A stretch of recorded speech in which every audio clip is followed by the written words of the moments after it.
Malenadu blogger YouTube ಚಾನಲ್ಗೆ ಸ್ವಾಗತ ಸುಸ್ವಾಗತ. ಸೊ ಇವತ್ತೇನು ವಿಶೇಷ ಅಂತ ಅನ್ಕೊಂಡಿದ್ದೀರಾ? ಇವತ್ತು ದೀಪಾವಳಿ, ಬೆಳಕಿನ ಹಬ್ಬ ದೀಪಾವಳಿ. ಸೊ ಇವತ್ತು ದೀಪಾವಳಿ ಹೇಗೆಲ್ಲ ಸೆಲೆಬ್ರೇಷನ್ ಆಗ್ತಾ ಇರ್ತದೆ ನಿಮಗೆ ಗೊತ್ತಿದೆ. ದೀಪಾವಳಿ ಹಬ್ಬದ ಹಾರ್ದಿಕ ಶುಭಾಶಯಗಳು. ಹಾಗೆ ಈ ದೀಪಾವಳಿ ನಿಮಗೆ ಸಂತೋಷ, ಆರೋಗ್ಯ ಹಾಗೂ ಐಶ್ವರ್ಯದಿಂದ ಬೆಳಕಾಗಿರಲಿ. ಆ ತಾಯಿ ಲಕ್ಷ್ಮಿ ಆಶೀರ್ವಾದ ನಿಮ್ಮ ಜೊತೆ ಯಾವಾಗಲೂ ಇರಲಿ, ಸಂಪತ್ತು ಅನ್ನೋದು ರುದ್ರಿಸ್ಲಿ ಅಂತ ಕೇಳ್ತೀನಿ. ಹಾಗೆ ದೀಪಾವಳಿ ಅಂದ್ರೆ ಕೂಡ ಒಂದು ಸಂತೋಷ, ಇಷ್ಟು ಖುಷಿ. ನಂಗಂತೂ ದೀಪಾವಳಿ ಅಂದರೆ ಒಂಥರ ಸ್ಪೆಷಲ್ ಮೂಮೆಂಟ್. ಬಟ್ ಇವಾಗ ಸ್ವಲ್ಪ ಕಮ್ಮಿ ಆಗದ. ಬಟ್ ಯಾವಾಗ ಸಣ್ಣವ್ರು ಇರ್ತಾ ಅಂತ ತುಂಬ ಖುಷಿ. ಅದರೊಳಗೂ ದೊಡ್ಡವರಾಗ್ತಾ ನಾನಂದರೆ ಕಾಲೇಜ್ ಡೇಸಲ್ಲಿ ತುಂಬ ಚೆನ್ನಾಗಿತ್ತು. ಯಾಕಂದರೆ ಪ್ರೆಸೆಂಟ್ ನಾನಿರೋದು ಸಿರ್ಸಿ ಒಳಗೆ. ಸಿರ್ಸಿಲ್ ಅಂತ ನಮ್ಮ ಅಜ್ಜನ ಅಂಗಡಿ ಇತ್ತು, ಸೊ ಹೋಟೆಲ್ ಇತ್ತು. ಅಲ್ಲಿ ನಾವು ತುಂಬ ಎಂಜಾಯ್ ಮಾಡ್ತಾ ಇದ್ದೆ. ಸಣ್ಣದಂತ ಹೇಳಿದ್ರೆ ನನ್ನ ಮೆಮೊರೀಸ್ನ ನಾನು ಶೇರ್ ಮಾಡೋದಾದ್ರೆ, ಸಣ್ಣವ್ರು ಇರ್ಬೇಕಾದ್ರೆ ಬೆಂಗಳೂರಲ್ಲಿದ್ದೆ. ಅಲ್ಲಿ ಪಟಾಕಿ ಹಾರಿಸೋದು ಅದನ್ನ ನೋಡಿದೆ. ಯಾಕಂದರೆ ಪಟಾಕಿ ಅಂದ್ರೆ ನಂಗೆ ಸ್ವಲ್ಪ ಇವಾಗಲೂ ಭಯ, ಹಿಂದನೂ ಭಯ, ಒಂದು ಸ್ವಲ್ಪ ಜಾಸ್ತಿ ಭಯ. ಯಾಕಂದ್ರೆ ನನ್ನ ಪ್ರಕಾರ ಸೌಂಡ್ಲೆಸ್ ನಂಗೆ ತುಂಬ ಇಷ್ಟ. ಬಟ್ ನನಗೆ ಪಟಾಕಿ ಹಾರಿಸೋದು, ಆ ಮೇಲ್ಗಡೆ ರಾಕೆಟ್ ಎಲ್ಲ ಹಾರಿಸ್ತಾ ಇದ್ರು, ಅದೊಂಥರ ಖುಷಿಯಾದ ಮೂಮೆಂಟ್ ಅಂತಾನೆ ಹೇಳ್ಬೋದು. ದೊಡ್ಡವ್ರಾಗ್ತಾ ಆಗ್ತಾ ಆ ಒಂದು ಖುಷಿ ಅನ್ನೋದನ್ನ ನಾವು ಟೋಟಲಿ ಓದೋದ್ರೊಳಗೆ ಹಾಗೆ ಹೀಗೆ ಅಂತ ಕಳೀತಾ ಹೋದ್ವಿ. ಸಿರ್ಸಿಗೆ ಬಂದಾಗಂತೂ ನನ್ನ ಲೈಫಿನ ಬೆಸ್ಟ್ ಡೇಸ್ ಅಂತಾನೆ ಹೇಳ್ಬೋದು. ಯಾವಾಗಂದ್ರೆ ನನ್ನ ಅಜ್ಜಿ ಇರ್ತಾ ಅಂತಾನೆ ಹೇಳ್ಬೋದು. ಯಾಕಂದ್ರೆ ನಮ್ಮ ಅಜ್ಜಿ ನನ್ನ ಅಮ್ಮ ಎಲ್ಲ ಇದ್ದಾಗ ಒಂಥರ ಖುಷಿಯಾದ ಸಂದರ್ಭ ಆ ದೀಪಾವಳಿ ಅಂತಾನೆ ಹೇಳ್ಬೋದು. ಹೋಟೆಲಲ್ಲಿ ಪೂಜೆ, ಅದ್ರೊಳಗೆ ಒಂಥರ ಏನೋ ಒಂದು ನಾನು ವೇಟ್ ಮಾಡ್ತಾ ಇದ್ದೆ ಪ್ರತಿ ವರ್ಷ. ಈ ವರ್ಷ ದೀಪಾವಳಿ ಮುಗೀತಂದ್ರೆ ನೆಕ್ಸ್ಟ್ ವರ್ಷ ದೀಪಾವಳಿಗೆ ನಾನು ವೇಟ್ ಮಾಡ್ತಾ ಇದ್ದೆ. ಯಾಕಂದ್ರೆ ಆ ಹೋಟೆಲ್ ಪೂಜೆ ಆಗಿರ್ಬೋದು. ನಾನು ರಂಗೋಲಿ, ನಾನು ತುಂಬ ಚೆನ್ನಾಗಿ ರಂಗೋಲಿ ಹಾಕ್ತೀನಿ. ಅದು ನನಗೆ ನಾನೇ ಹೇಳ್ಕೊಳ್ತೀನಿ. ನಾನು ತುಂಬ ಚಂದ ರಂಗೋಲಿ ಹಾಕ್ತಾ ಇದ್ದೆ. ಹಾಗಾಗಿ ಪ್ರತಿ ಸಲ ನನ್ನ ಅಜ್ಜನ ಹೋಟೆಲಿಗೆ ಹಾಕ್ತಾ ಇದ್ದೆ, ನಾನೇ ರಂಗೋಲಿ ಹಾಕ್ತಾ ಇದ್ದೆ. ಹಾಗೆ ಅಲ್ಲಿ ಯಾರು ಅಕ್ಕಪಕ್ಕದವ್ರು ಹೋಟೆಲಲ್ಲಿ ಕರೆದ್ರೆ, ಅಂಗಡಿಯವ್ರು ಕರೆದ್ರೆ, ಹಾಗೆ ನನ್ನ ಚಿಕ್ಕಮ್ಮನ ಅಂಗಡಿಗೆ ಎಲ್ಲ ನಾನೇ ರಂಗೋಲಿ ಹಾಕ್ತಾ ಇದ್ದೆ. ಒಂಥರ ಖುಷಿಯಾದ ಸಂದರ್ಭ. ಒಂದು ರಂಗೋಲಿ ಹಾಕೋದು, ಬೆಳಗ್ಗೆ ಬೇಗ ಏಳೋದು, ಎಣ್ಣೆ ಸ್ನಾನ ಮಾಡೋದು, ಬೇಗ ಹಬ್ಬದ ಅಡುಗೆ ಎಲ್ಲ ಊಟ ಮಾಡೋದು, ಇದಿಷ್ಟು ಮಾಡಿದ್ರ ಮೇಲೆ ನನ್ನ ಮಧ್ಯಾಹ್ನ ವೇಟಿಂಗ್. ಯಾಕಂದ್ರೆ ಅಜ್ಜನ ಅಂಗಡಿ ಹೋಗ್ಬೇಕು, ಎಲ್ಲ ಜನ ಬರ್ತಾರೆ, ಸೊ ಅವರಿಗೆಲ್ಲ ಪ್ರಸಾದ ಕೊಡೋದು, ಅದೇ ಒಂಥರ ಖುಷಿ ಅಂತಾನೆ ಹೇಳ್ಬೋದು. ಆದ್ರೆ ಅನಿವಾರ್ಯ, ಈಗ ಅಜ್ಜಿನೂ ಇಲ್ಲ, ಸೊ ಅವ್ರ ಹೋಟೆಲ್ಲೂ ಇಲ್ಲ. ಈಗ ಒಂದು 3 ವರ್ಷ ಆಯಿತು. 3 ವರ್ಷ ತುಂಬ ಮಿಸ್ ಮಾಡ್ಕೊತಿದ್ದೀನಿ. ಅದರೊಳಗೂ ಫಸ್ಟ್ನೇ ವರ್ಷ ಅಂದರೆ ನಾವು ಬೆಂಗಳೂರಿಗೆ ಹೋಗಿದ್ವಿ. ಹಾಗಾಗಿ ಅಲ್ಲಿ ಚಿಕ್ಕಮ್ಮನ ಅಂಗಡಿ ಇತ್ತು, ಸೊ ಒಂದು ಸ್ವಲ್ಪ ಎಂಟರ್ಟೈನ್ಮೆಂಟ್ ಆಗಿತ್ತು. ಬಟ್ ಈ ಕಳೆದ 2 ವರ್ಷದಿಂದ ಆ ಥರ ಏನೋ ಒಂದು ಖುಷಿ ಅನ್ನೋದೇನೇ ಇಲ್ಲ. ಬಟ್ ದೀಪಾವಳಿ ಹಬ್ಬ ಮಾಡಬೇಕು ಅಂತ ಹೇಳಿ ನನ್ನ ಮನೇಲೂ ನಾನು ದೀಪಾವಳಿ ಮಾಡ್ತೀನಿ. ಬಟ್ ಆವಾಗಿನಷ್ಟು ಸಂತೋಷ ಇಲ್ಲ. ಯಾಕಂದರೆ ಇವಾಗ ಹೇಗಾಗಿದೆ, ಒಂದಿನ ದೀಪಾವಳಿ, ಯಾಕಂದರೆ ಮಾರನೇ ದಿನ ಕೆಲಸ ಇದ್ರೆ ಕೆಲಸ ಮಾಡಬೇಕು, ತಂಗಿ ಸ್ಕೂಲ್ ಕಾಲೇಜ್ ನಿಮಗೆ ಗೊತ್ತಿರುತ್ತೆ. ಸೊ ಅವಾಗಿನ ಒಂದು ಎಂಟರ್ಟೈನ್ಮೆಂಟ್ ಅಂದರೆ, ನಾನು ಸಣ್ಣವಳಿದ್ದೆ, ನಾನು ಕಾಲೇಜಿಗೆ ಹೋಗ್ತಾ ಇದ್ದೆ. 9th 10th 9th ಹಿಡಿದು ನಾನು ಬೆಂಗಳೂರಿಗೆ ಸಿರ್ಸಿಗೆ ಬಂದಿದ್ದೆ. 9th up to degree final year ನನ್ನ ಅಜ್ಜನ ಹೋಟ್ಲಲ್ಲಿ ನಾನು ಪೂಜೆ ಮಾಡ್ತಾ ಇದ್ದೆ. ಸೊ ಭಟ್ರು ಬರ್ತಾ ಇದ್ರು, ರಂಗೋಲಿ ಹಾಕೋದು, ಅಲ್ಲಿ ತಮ್ಮ ಎಲ್ಲ ಪಟಾಕಿ ಹಾರಿಸ್ತಿದ್ರು, ನಾವು ಸುಸ್ರು ಕಡ್ಡಿ ಆಡೋದು, ದೀಪ ಹಚ್ಚೋದು, ಇದೆಲ್ಲ ಒಂದು ಖುಷಿನ ಅಂತಾನೆ ಹೇಳ್ಬೋದು. ಬಟ್ ಪ್ರೆಸೆಂಟ್ ಅದೊಂದು ಖುಷಿ ಇಲ್ಲ. ಬಟ್ ಆದ್ರೆ ದೀಪಾವಳಿ ಅನ್ನೋದು ನಾನು ಸೆಲೆಬ್ರೇಷನ್ ಮಾಡ್ತೀನಿ. ಯಾಕಂದ್ರೆ ದೀಪಾವಳಿ ಅಂದ್ರೆ ಕೂಡಲೇ ಬೆಳಕಿನ ಹಬ್ಬ, ಬೆಳಕು, ಹೊಸ್ತು, ಅದೇ ಒಂಥರ ಖುಷಿ. ಸೊ ಇಷ್ಟನ್ನ ನಾನು ನಿಮ್ಮ ಹತ್ರ ಹೇಳ್ತೀನಿ, ಯಾರೇ ಬೇಜಾರಾಗಬೇಡಿ. ಸೊ ಈಗ ನಮ್ಮನೇಲಿ ಆಗುವಂಥ ಹಬ್ಬನ ನಾನು ನಿಮ್ಗೆ ತೋರಿಸ್ತೀನಿ. ಈಗ ಆಲ್ರೆಡಿ ನಾನು ಪೂಜೆ ಮಾಡಿದ್ದೀನಿ, ಸಂಜೆ ಆಗಿದೆ. ಮಧ್ಯಾಹ್ನ ಅಂತೂ ಹಬ್ಬದ ಅಡುಗೆ ಇದ್ದೇ ಇರುತ್ತೆ, ನಿಮ್ಗೆ ಗೊತ್ತಿದೆ. ಬೆಳಗ್ಗೆ ಎಲ್ಲ ಫುಲ್ ಫ್ರೆಶ್ ಅಪ್ ಆಗಿ, ನಿಮಗೆ ಗೊತ್ತಿದೆ, ಒಲೆಗೆಲ್ಲ ಪೂಜೆ ಮಾಡಿ, ಸೊ ಒಲೆ ಸ್ನಾನ ಮಾಡಿ, ಎಣ್ಣೆ ಹಾಕ್ಕೊಂಡು ಎಲ್ಲ ಸ್ನಾನ ಮಾಡಿದ್ವಿ. ದೀಪಾವಳಿ ಅಂದ್ರೆ ಕೂಡಲೇ ನಾವೆಲ್ಲ ಒಂದ್ಸಲ ಒಂಥರ ರೋಮಾಂಚನ, ಒಂಥರ ಖುಷಿ. ಸಣ್ಣ ಮಕ್ಕಳಿಗಂತೂ ತುಂಬ ಖುಷಿ, ಯಾಕಂದರೆ ಅವ್ರಿಗೆ ಪಟಾಕಿ ಹಾರಿಸ್ಬೇಕು ಅಂತ ಹೇಳಿ. ಬಟ್ ನಾ ಕೇಳ್ಕೊಳ್ಳೋದು ಒಂದೇ, ಸೌಂಡ್ಲೆಸ್ ಪಟಾಕಿನ ಯೂಸ್ ಮಾಡೋಣ. ಯಾಕಂತ ಹೇಳಿದ್ರೆ ನಿಮ್ಗೆ ಎಲ್ಲರಿಗೂ ಗೊತ್ತಿದೆ, ಎಷ್ಟೋ ಪಕ್ಷಿಗಳು ಇದರಿಂದ ಸಾಯ್ತಾ ಇದೆ. ಪಟಾಕಿಯಿಂದ ಹಾರಿಸ್ಬೇಕಾದ್ರೆ ಎಷ್ಟೋ ಪಕ್ಷಿಗಳು ಪ್ರಾಣ ಕಳ್ಕೊಳ್ತಾ ಇದೆ. ಹಾಗೆ ನಾಯಿ ಅಂತೂ ನಿಮ್ಗೆ ಗೊತ್ತಿದೆ ಎಷ್ಟು ಹೆದರ್ತದೆ ಅಂದರೆ ಈ ಪಟಾಕಿ ಹಾರಿಸ್ಬೇಕಾದ್ರೆ. ಸೊ ಸೌಂಡ್ಲೆಸ್ ಇದ್ರೆ ಅವ್ರಿಗೂ ಸ್ವಲ್ಪ ಹೆದರಿಕೆ ಅನ್ನೋದು ಆಗೋದಿಲ್ಲ.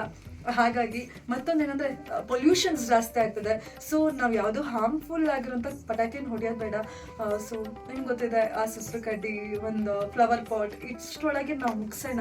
ಯಾಕಂದರೆ ಹೆಚ್ಚಿಗೆ ಪೊಲ್ಯೂಷನ್ ಆಗಲ್ಲ, ಸೌಂಡ್ಲೆಸ್ ಇರಲ್ಲ, ಯಾವುದೇ ಒಂದು ಪ್ರಾಣಿಗಾಗಿರಲಿ ಪಕ್ಷಿಗಾಗಿರಲಿ ಹಾನಿ ಇರಲ್ಲ, ಕಾಡಿಗೆ ಹಾನಿ ಇರಲ್ಲ. ಯಾಕಂದರೆ ಈಗ ಆಲ್ರೆಡಿ ಗೊತ್ತಿದೆ, ಎಷ್ಟೋ ಜನ ಈ ಪಟಾಕಿಯಿಂದ ಕಣ್ಣ ಕಳ್ಕೊಳ್ತಾರೆ, ಎಷ್ಟೋ ಮರ ಗಿಡಗಳು ಹಾಳಾಗ್ತಿದೆ, ಎಷ್ಟೋ ಜೀವಿ ಸತ್ತೋಗ್ತಾ ಇದ್ದಾವೆ. ಏನಂದರೆ ಒಂದು ಪಕ್ಷಿ ಆಗಿರ್ಬೋದು, ನಾಯಿ, ಎಲ್ಲದನ್ನು ತುಂಬ ಒಂದು ಪೊಲ್ಯೂಷನಿಂದ ಆಗಿರ್ಬೋದು, ಆ ಪಟಾಕಿಯಿಂದಾಗಿರ್ಬೋದು ತುಂಬ ನೋವನ್ನು ಅನುಭವಿಸಿದೆ. ಸೊ ನಾವು ಆದಷ್ಟು ಹಸಿರು ತುಂಬಿರೋಂಥ ದೀಪಾವಳಿನ ಆಚರಿಸೋಣ, ದೀಪ ಹಚ್ಚಿ ದೀಪಾವಳಿನ ಆಚರಿಸೋಣ ಅಂತ ಕೇಳ್ತಾ, ಸೊ ಇವತ್ತು ನಾನು ದೀಪಾವಳಿ ಹಚ್ಚಿ ಒಂದೆರಡು ಪಟಾಕಿ ಆಡಿಸ್ತೀನಿ. ಅಂದರೆ ಪಟಾಕಿ ಅಲ್ಲ, ಅದು ಸುಸರು ಕಡ್ಡಿ ಮತ್ತು ಫ್ಲವರ್ ಪಾಟ್. ಓಕೆನಾ?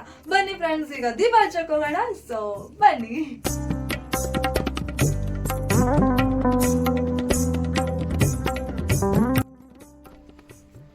ಸೊ ದೀಪ ಹಚ್ತಾ ಇದ್ದೀನಿ.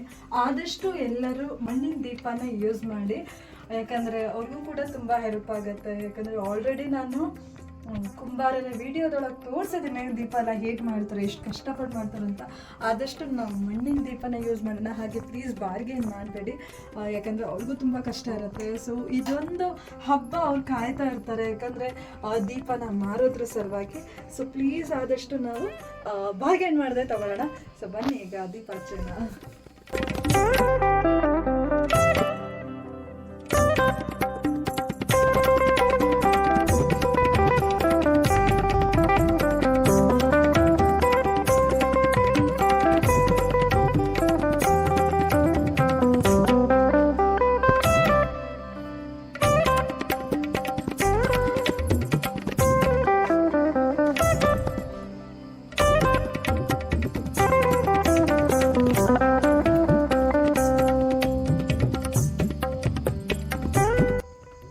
ಹಾಯ್ ಫ್ರೆಂಡ್ಸ್, ಈಗ ನಾವು ಪಟಾಕಿ ಹಚ್ಚಕ್ಕೆ ಬಂದಿದ್ದೀವಿ. ಪಟಾಕಿ ಅಂದರೆ ಪಟಾಕಿ, ಸುಸರು ಕಡ್ಡಿ ಹಿಂದ್ಗಡೆ ಇಡೋಣ. ಸೊ ಇದೆ, ಸೊ ಸುಸರು ಕಡ್ಡಿ ಎಲ್ಲ ತಗೊಂಡಿದ್ದೀವಿ.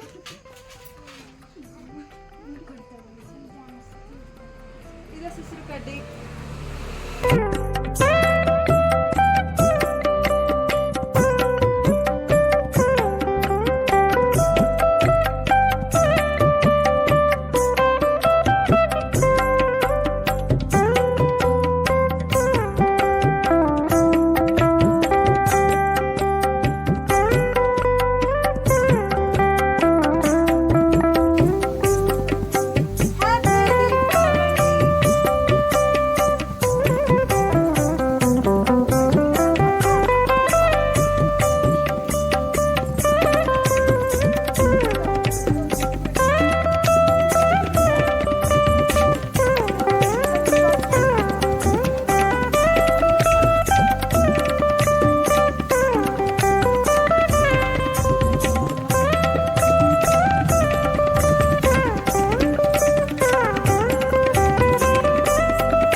ಈಗ ನನ್ನ ತಂಗಿ ಆಡಿಸ್ತವಳೆ.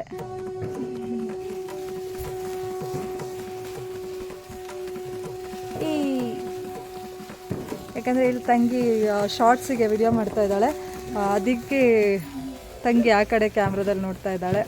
ನೋಡು ಆ ಕಡೆ ಕ್ಯಾಮ್ರಾ ನೋಡು. ಇವಳ ಹೆಸರು ಅಕ್ಷತಾ ಅಂತ. ಈಗ ಆಲ್ರೆಡಿ ನೀವು ನಾಗಶ್ರೀ ಬರ್ತ್ಡೇ ವಿಡಿಯೋದಲ್ಲಿ ನೋಡಿದ್ದೀರಾ. ಟ್ಯೂಷನ್ಗೆ ಬರ್ತಾರೆ. ಸೊ ನೋಡಿ ಆಡ್ತಾ ಇದ್ದಾಳೆ.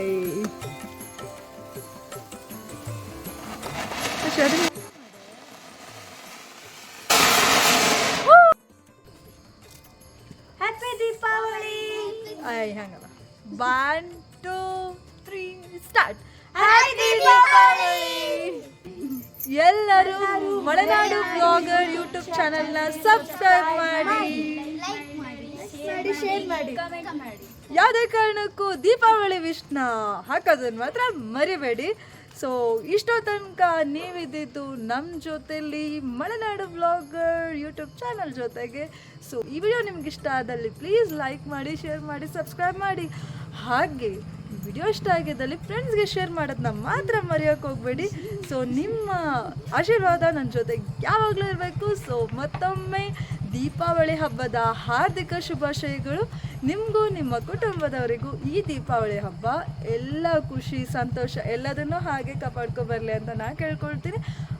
ಥ್ಯಾಂಕ್ ಯು ಇಷ್ಟೊತ್ತು ಗಂಟೆ ವಿಡಿಯೋ ನೋಡಿದ್ದಕ್ಕೆ. ಹಾಗೆ ಸಬ್ಸ್ಕ್ರೈಬ್ ಮಾಡೋದನ್ನ ಮಾತ್ರ ಮರಿಬೇಡಿ. ಹಾಗೆ ಬೆಲ್ ಐಕನ್ನ ಒತ್ತಿ ಮತ್ತು ಶೇರು ಮಾಡೋದನ್ನ ಮಾತ್ರ ಮರಿಬೇಡಿ.